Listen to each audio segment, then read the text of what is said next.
ये छोटा सा जानवर पूरी नदी का रूप बदल सकता है, और यह इंसान नहीं है। मिलिए बीवर से, प्रकृति के होनहार इंजीनियर से।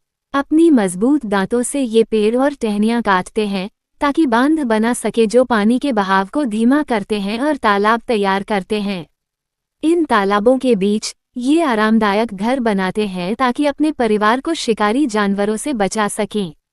बीवर की निर्माण कला सैकड़ों वन्य जानवरों की मदद करती है, क्योंकि ये जीवन से भरे आर्द्रभूमि वेटलैंड्स बनाते हैं।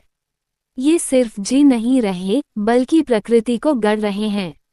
सम्मान करें बीवर का, जंगल का सच्चा वास्तुकार।